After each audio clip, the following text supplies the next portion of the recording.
राधे राधे। आज हम भगवान श्री कृष्ण की वाणी से सफलता का रहस्य जानने की कोशिश करेंगे।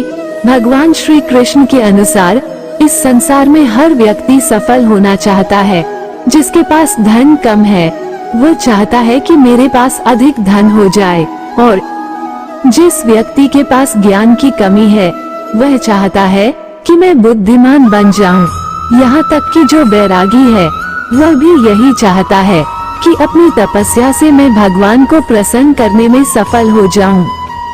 और इसी प्रकार से संपूर्ण संसार में सभी लोगों की अपनी लालसाएं और कामनाएं सफलता से जुड़ी है।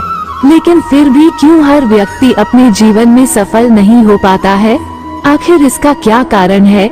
श्री कृष्ण के अनुसार व्यक्ति सफलता के स्वप्न तो खूब दिखते हैं, लेकिन उस सपने को सच करने की क्षमता अपेक्षाकृत कम लोगों में ही होती है। श्री कृष्ण के अनुसार सफलता के नियम होते हैं। मित्रों, भगवान श्री कृष्ण के अनुसार सफलता केवल उनके पैर चूमती है जिनके पैर धरातल पर होते हैं। यानी कि सफल होने का पहला नियम तो यही है कि व्यक्ति को हमेशा अपनी असलियत से रूबरू होना चाहिए। व्यक्ति को ये पता होना चाहिए कि वास्तव में वह क्या है, आज उसमें कितना सामर्थ्य है और उसे जीवन में क्या अर्जित करना है। कई लोगों को स्वयं की जानकारी तो होती है, लेकिन अपने आसपास के वातावरण से प्रभावित होकर वे स्वयं को अयोग्य मान बैठते हैं। उन्हें अपनी किस्मत बुरी लगने लगती है और वे सोचने लगते हैं कि शायद अब उनके जीवन में सफलता नहीं लिखी है।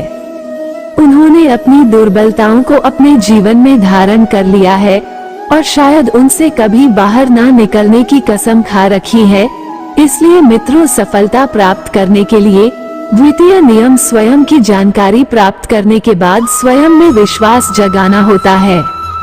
बार बार असफलता मिले तो खुद की योजना पर विचार करना जरूरी है। कहते हैं, यदि एक ही दिशा में लगातार प्रयासों में असफलता मिले तो प्रयासों की दिशा बदल देनी चाहिए, क्योंकि समस्या को हमेशा दो नजरिए से सोचना चाहिए। यानी आपके पास हमेशा दूसरी योजना होना बेहद जरूरी है। इसी बात को इंगित करती एक पौराणिक कहानी काफी प्रचलित है। ये पौराणिक कथा श्रीमद् भागवत पुराण में उल्लेखित है। एक बार कृष्ण ग्वालों के साथ गायें चराते हुए बहुत दूर निकल गए। रास्ते में उन्हें भूख लगी। उन्होंने देखा कि पास ही एक यज्ञ का आयोजन हो रहा है। तब उन्होंने ग्वालों से कहा, मित्र, वहाँ से भोजन मांग कर लाओ। ग्वालों ने कृष्ण के कहने पर वैसा ही कहा। लेकिन जब ग्वाले यज्ञ मंडप में भोजन मांगने गए तो ऋषियों ने मना कर दिया। उन्होंने कहा, जब तक भगवान को भोग नहीं लगाया जाएगा भोजन किसी को नहीं मिलेगा। ग्वाले लौट आए। कृष्ण ने उनसे पूछा, भोजन क्यों नहीं लाए? तो ग्वालों ने ब्राह्मणों की बात उनसे कह दी। कृष्ण ने कहा, अच्छा, एक बार फिर जाकर मांगो, शायद इस बार भोजन मिल जाए। ग्वालों ने वैसा ही किया, लेकिन फिर खाली हाथ लौट कर आना पड़ा। इस बार कृष्ण ने कहा, इस बार मित्र, आप ऋषियों की पत्नियों से भोजन मांगने जाएं। ग्वालों ने कहा, यदि इस बार भी असफलता हाथ लगी तो? कृष्ण ने कहा, नहीं, तुम मेरा नाम लेकर भोजन मांगना, वो तुमको जरूर भोजन देंगी। कृष्ण की रणनीति के अनुसार यही हुआ यूं कि ब्राह्मण की पत्नियों से कृष्ण के लिए भोजन मांगा तो वे तत्काल उनके साथ भोजन लेकर वहां आ गईं, जहां कृष्ण ठहरे थे। सभी ने स्नेह पूर्वक भोजन किया।